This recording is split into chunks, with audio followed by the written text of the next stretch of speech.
5 men climbed into a car with a quarter tank of gas. Days later, the car was found running perfectly on a remote mountain road miles away from their route home. The keys were gone, the doors were unlocked, and all 5 men had walked 19 miles through a blizzard to their deaths for no logical reason whatsoever. Welcome to the Yuba County Five case, the greatest mystery in California history. If you want to follow more unsolved mysteries and strange cases like this one, make sure to subscribe to our channel and hit the notification bell. This story will haunt you long after it ends, and we're just getting started. On a cold February night in 1978, 5 friends from Yuba City, California, vanished without a trace. They weren't strangers to their community. They weren't reckless. They were beloved sons, loyal friends, and passionate basketball fans who had everything to live for. What happened to them on that mountain remains one of the most disturbing, unsolved mysteries in American history. The 5 young men were close friends who shared a deep love for basketball. Jack Hewitt, 24 years old, was the youngest of the group. Shy but cheerful, when surrounded by his friends, Jack had mild intellectual disabilities but lived independently with support from his family. Ted Weiher, 32, was the oldest. He was Jack's protector, always looking out for him, always making sure he was safe. Bill Sterling, 29, was a deeply religious man who spent much of his free time reading at the local library. Jack Madruga, 30, was a former Army veteran and the only member of the group with a driver's license. He owned a prized 1969 Mercury Montego, a car he maintained meticulously. Gary Mathias, 25, was also a veteran. He had been diagnosed with schizophrenia, but had been stable on medication for years and was working alongside his stepfather. Despite their challenges, all 5 men lived remarkably independent lives. They held jobs, they had responsibilities, they had dreams. And they all shared one burning passion: basketball. They played together on a local team for people with disabilities and were preparing for an important tournament. The grand prize was a trip to Los Angeles to watch professional games, something they talked about constantly. On the evening of February 24, 1978, the 5 friends piled into Jack Madruga's Mercury Montego. They were driving 50 miles from Yuba City to Chico to watch their favorite college team, UC Davis, play basketball. It was a Friday night, and they were excited. But they had a strict plan: watch the game, drive home immediately, and get rest. The next morning they had their own tournament game. Missing it wasn't an option. That trip to Los Angeles was on the line. The game ended around 9:30 in the evening. Witnesses saw the 5 men leave the arena together, laughing and talking.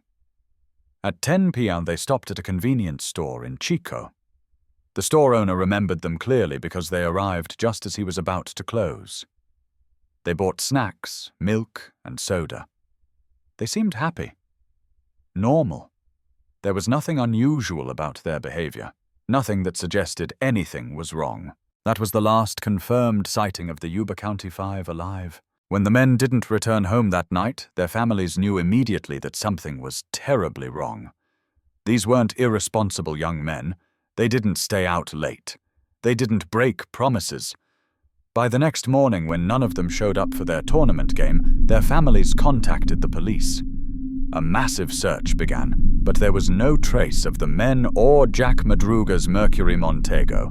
It was as if they had vanished into thin air. 4 days later, a Forest Service employee made a discovery that would deepen the mystery rather than solve it. He found the Mercury Montego abandoned in the Plumas National Forest, 70 miles from Chico, in the opposite direction from their route home. The car was parked on a narrow, snow-covered mountain road at a high elevation, a place the men had no reason to be. When investigators examined the vehicle, they found something deeply unsettling. The car still had a quarter tank of gas. The engine turned over immediately when police tried to start it. There was no mechanical failure. The car wasn't stuck in snow or mud. It could have been driven out easily. Yet the doors were unlocked, the windows were partially rolled down, and the keys were missing. Why would 5 men abandon a perfectly functioning car in the middle of a freezing mountain forest in the dead of night? A massive search and rescue operation was launched, but a severe blizzard moved into the area almost immediately. The conditions were so dangerous that searchers had to retreat. The search was suspended until spring, when the snow would melt enough to make the terrain accessible again. Months passed. The families of the 5 men lived in agonizing uncertainty. Then, in June 1978, a group of motorcyclists riding through the forest made a horrifying discovery. They found a Forest Service trailer approximately 19 miles from where the Mercury Montego had been abandoned. The trailer was unlocked. Inside, they found human remains. The body was identified as Ted Wire, the oldest member of the group. He was lying on a bed, wrapped in 8 layers of blankets. Medical examiners determined that Ted had lost nearly half his body weight. His feet were severely frostbitten and gangrenous. He had died from a combination of starvation and hypothermia. But here's what made investigators' blood run cold. Ted had been alive in that trailer for 8 to 13 weeks before he died. The trailer itself was stocked with survival supplies. There were matches, there was firewood, there were newspapers and magazines that could have been used for kindling. Yet Ted never lit a fire. Outside the trailer was a large propane tank connected to a heating system. All someone needed to do was turn a valve, and the trailer would have filled with warmth. But the valve was never touched. Most disturbing of all, the trailer was filled with military sea rations, enough food to feed all 5 men for an entire year. Only a few cans had been opened. Ted Wire had slowly starved to death while surrounded by enough food to survive for months. Investigators found something else in the trailer, a pair of shoes belonging to Gary Mathias.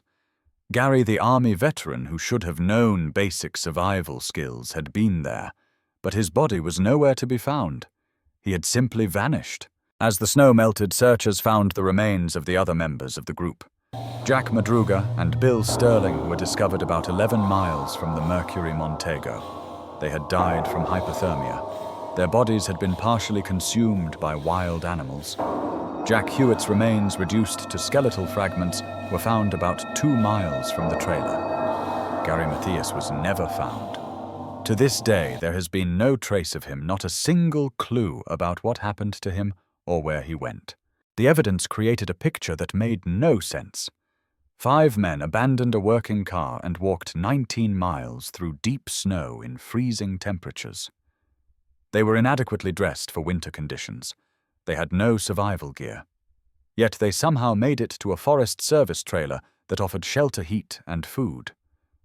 Once there, at least 2 of them, Ted and Gary, stayed for weeks or even months, but they never used the heat.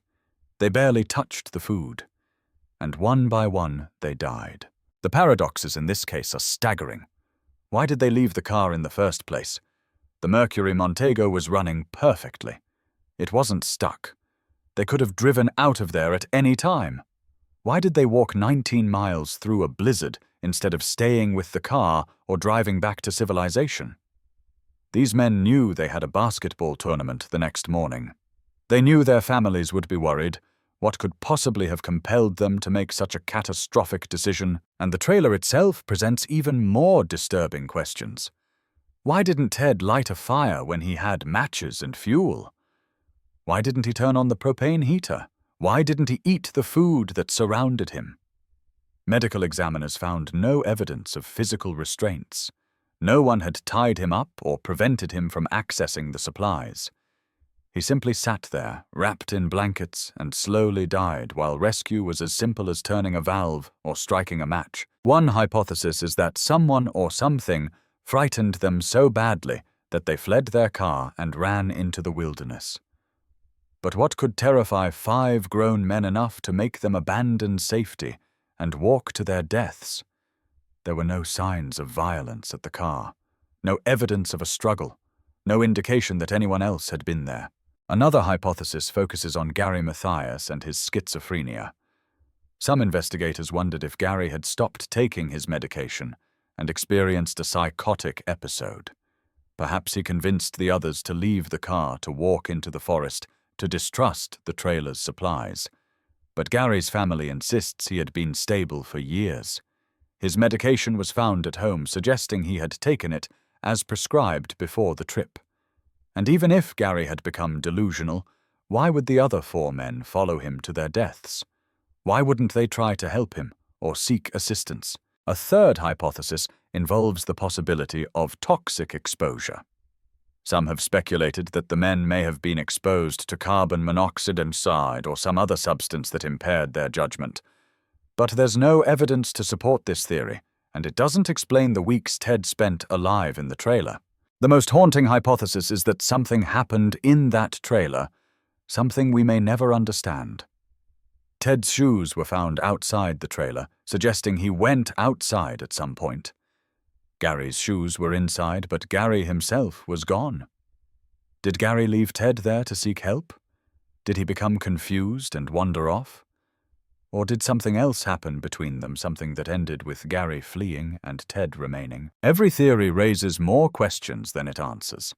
The evidence doesn't fit any coherent narrative. The behavior of the men defies logic and instinct, and at the center of it all is the image of Ted Wire, a kind and loyal friend sitting alone in that trailer, surrounded by everything he needed to survive, slowly dying as winter gave way to spring. The Yuba County Five case remains officially unsolved. Gary Mathias is still listed as a missing person, though most investigators believe he died in the forest, and his remains were never recovered. The families of the 5 men have never received full answers about what happened that night. They've lived for decades with the knowledge that their sons and brothers walked willingly into the wilderness and died there, but they'll never know why.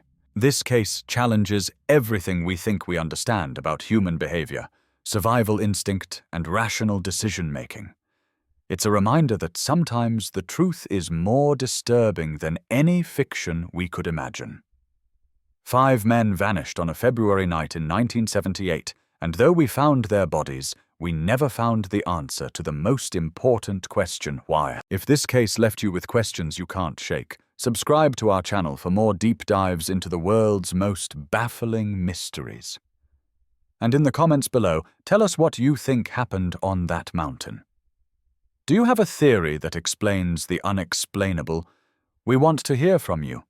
Leave your thoughts, your questions, your theories.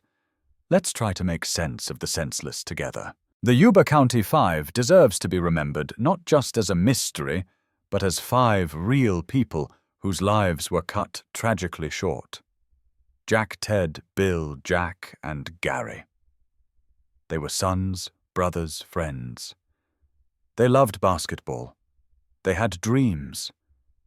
And somewhere on that mountain in the dark and the cold, those dreams died with them. We may never know why, but we can make sure they're never forgotten.